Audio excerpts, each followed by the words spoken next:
Hello mga ka-anime! Welcome back sa ating channel. At bago tayo mag-umpisa sa panibagong kwento, mag-i-intro muna tayo.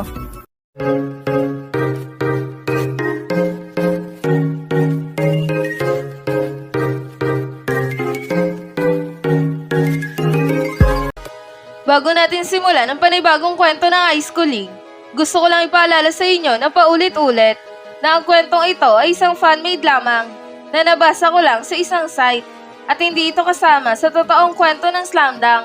Ngayon, kung nagustuhan niyo ang ganitong kwento, please pa-like ng ating video at pa-follow na din sa ating Facebook page na Tagalog Anime Manga.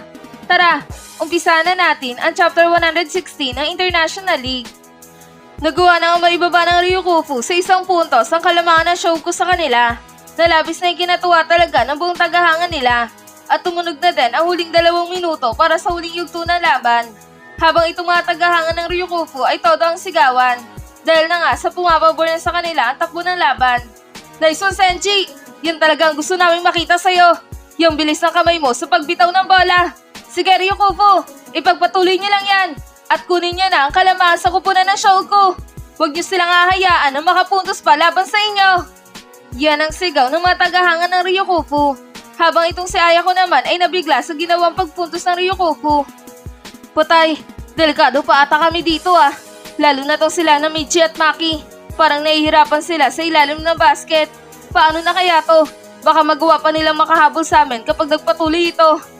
Yan ang sabi ni Ayako. Nang bigla nagsalita itong si Coach Hansai.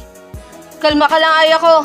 Alam kong hindi ka makapaniwala sa nangyayari ngayon. Pero gusto ko lang sabihin sa'yo na wala kang dapat ipangamba sa ating kupunan. Dahil alam kong kontrolado pa din naman ng ating mga player ang larong ito. Na kahit nakakahabol ang kupunan ng Ryukufu, siguradong alam pa din naman ng ating mga manlalaro ang dapat nilang gawin sa sitwasyon na ito. Yan ang sabi ni Coach Hansai. Tama si Coach Hansai Ayako. At naniniwala ako sa mga sinasabi ni Coach Hansai. Ngayon, dapat panoorin lang natin ang ginagawang play ng ating kupunan. Tiyak na makakaisip sila ng paraan para may taas muli ang kalamangan sa Ryukufu. Yan naman ang sabi ni Kogure. Sa kabilang banda naman, itong si Coach Eri ay namangha sa ginawang pagpuntos nitong si Senji.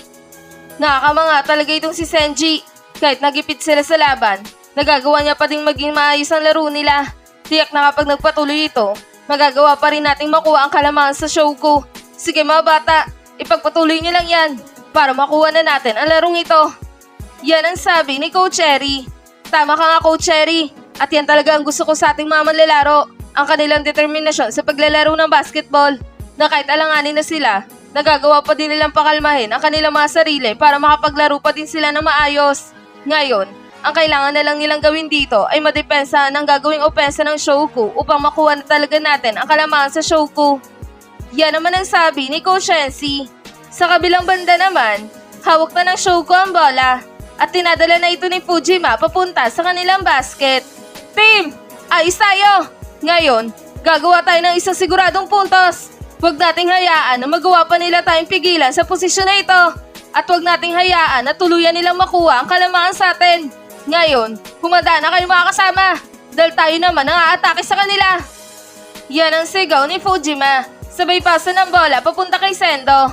At nang hawak na ni Sendo ang bola, agad din naman itong binantayan ng mahigpit nila Tochi at Michael. At talaga namang hindi nila hinahayaan na makalusot itong si Sendo sa kanilang depensa. Hindi ka makakawala sa amin Sendo. Hindi namin nahayaan na magawa mong makalapit sa inyong basket. Yan ang sabi ni Michael. Sige Sendo, tignan natin kung paano mo kami malulusutan sa depensang ito. Ngayon na dalawa kami ang nagdidepensa sa'yo. Yan naman ang sabi ni Tochiya. Nang bigla nag-double crossover itong si Sendo. Sabay dribble ng sobrang bilis ng bola sa kanyang magkabilang binte. Sabay hinto at nag-fake na atake sa kanyang kanan. Na agad din namang nabasa nitong si Tochi at Michael. Kaya naman, mabilis nilang dinipensahan ang kanilang kanang bahagi. Hindi uubra ang ganyang atake mo Sendo. Hindi ka makakagawa ng punto sa aming depensa. Yan ang sabi nila Tochi at Michael na talaga namang dumidepensa na mahigpit at hindi pinapakawalan itong si Sendo. Subalit, laking gulat nila dahil sa biglang umiti itong si Sendo. Kayong nadali ko Tochi at Michael. Ngayon, amin na ulit ang puntos dito. Titiyakin namin na wala makakapigil sa pag-atake namin. Yan ang sabi ni Sendo. Sabay pasa ng patalbog sa bola papunta sa kinaroroonan nitong si Hanamichi. At nang hawak na ni Hanamichi ang bola, hindi na ito nag-aksaya pa ng oras. At agad itong tumalon at tumira ng isang napaka-solid na jump shot. At sa pagkakataon na to, wala na nakasabay pa sa kanya. Kaya naman, nagawang maipasok ni Hanamichi ang kanyang jump shot sa kanilang basket na naging dahilan upang maitaas ulit nila sa 3 puntos ang kalamangan sa Ryukufu na labis na ikinatuwa talaga ng buong tagahanga ng Shoku. Ayos! Nagawa nilang makapuntos laban sa depensa ng Ryukufu. Ayos talaga kay Sendo at Hanamichi. Nagawa niyong mailusot ang bola laban sa napakaigpit na depensa ng Ryukufu sa inyo. Sige Shoku, ipagpatuloy niyo lang yan. Huwag niyong hayaan na magawa nila kayong pigilan sa laban na to. Go Shoku! Kaya niyo yan! Kaya niyong ipanalo ang laban na ito! Shoku! Shoku! Shoku! Yan ang sigawan ng mga tagahanga ng Shoku. Habang itong si Coach Shensi naman ay nagulat talaga sa ginawang play ng Shoku laban sa depensa ng kanyang mamalalaro. Ano yun? Paano nagawang mailusot ang Sendo na yun ang bola sa depensa nila Tochi at Michael? Napakasolid na ng depensa ng aking mamalalaro ah. Pero nagawa pa din niyang mailusot ang bola laban sa kanila. At itong may pulang buhok na to, napaka-shooter niya talaga. Kahit saan siya ilagay, nagagawa niyang maipasok ang bola. Ganito ba talaga kalakas ang mamalalaro ng Shoku? Yan ang sabi ni Coach Shensi sa kanyang sarili, na talaga namang sobrang nagulat sa ginawang play ng kupunan ng Shoku. Habang itong si Sendo naman ay biglang nilapitan itong si Hanamichi. Nice shot Hanamichi, ang usay mo doon ah. Gumagaling ka na talaga sa mga bitaw mo sa bola. Napapahanga mo ako lalo ah. Yan ang sabi ni Sendo. Huwag ka masyado mamanga sa akin Sendo. Dahil normal lang naman sa isang henyo ang ganong klaseng basic na tira. Yan naman ang humahalakak na sabi ni Hanamichi. Yan na naman ang kayabangan ng gunggong na to. Umiiral na naman ang pagiging malaki ang ulo nito kapag napupuri. Yan ang sabi ni Ryota. Tama ka Miyagi, pero totoo naman ang sinabi ni Sendo sa kanya na lalong humusay itong si Hanamichi sa pagbitaw ng bola. Parang habang tumatagal, nagagawa niyang higitan ang mamalalaro sa loob ng court. Yan naman ang sabi ni Mitsui. Tama ka nga Mitsui. At noong una pa lang naman na nakuha siya ng Shoku ay ramdam ko na ang ganyang talento niya. Naalala ko pa noong unang sali niya sa ating kupunan. Halos puro siya kalokohan at walang alam talaga sa larong basketball. Pero ngayon, tignan niyo siya. Halos madaig niya na ang mga malalarong kalaban niya ngayon. Nakakamangha ang batang yan. Pero nakakainis din dahil sobrang tigas talaga ng ulo ng gunggong na yan. Yan naman ang sabi ni Akagi. Sa kabilang banda naman, itong mamalalaro ng Remember ay napamangha kay Hanamichi. Ayos din pala itong may number 10 ng Shoku eh. Kapag sila ang nanalo sa laban na to, siguradong magkakaroon ka na ng matinding kalaban sa ilalim ng basket mo, Moski. Kaya naman, humanda ka. Dahil parang ikaw din yan. Masyadong mayabang pero may ibubuga.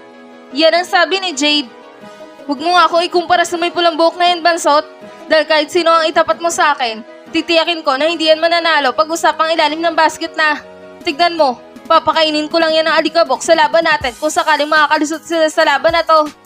Yan naman ang sabi ni Momoski na biglang nagsalita itong si Todori.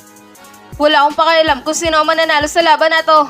At wala akong pakialam kung sino ang mga kalaban natin sa dalawang kupunan na yan. Dahil kahit sino pa sa kanila ang mga kalaban natin, siguradong tayo pa din naman ang papasok sa finals. Tayo pa din naman ang mag-aari sa ligang ito. Yan naman ang sabi ni Todori na talaga namang nakangiti. Yan na naman ang kayabangan ng ace player natin. Pero tama naman siya. Dahil siguradong tayo pa din naman ang papasok sa finals kahit na sino ang manalo sa dalawang yan. O siya, tara na. Umalis na tayo dito. Wala namang silbi pa kung panonoorin natin ang laban ng dalawang kupunan na yan. Dahil hindi naman sila mananalo sa atin. Yan naman ang sabi ni Momoski. Sa kabilang banda naman, nakita ni Atochi ang kupunan ng Remember na papaalis na sa court. Andito pala ang kupunan ng Remember. Siguro sila ang susunod na mga kalaban ng kupunan na mananalo dito. Kung sakaling mananalo ang Shoku, mukhang mahihirapan sila sa kupunan ng Remember. Dahil nung huli naming nakalaban ng Remember, ay talaga namang pinahirapan kami ng mga yan. Lalong-lalo na yung may number 9 nila na sobrang lakas nito sa ilalim ng basket. Kaya naman Hanamichi, ihanda mo yung sarili mo. Dahil meron ka mga kalaban na halos kasing lakas mo din. At halos hindi marunong magpatalo katulad mo. Yan ang sabi ni Hatochi sa kanyang sarili. At dito na nagtatapos ang Chapter 160 ng International League.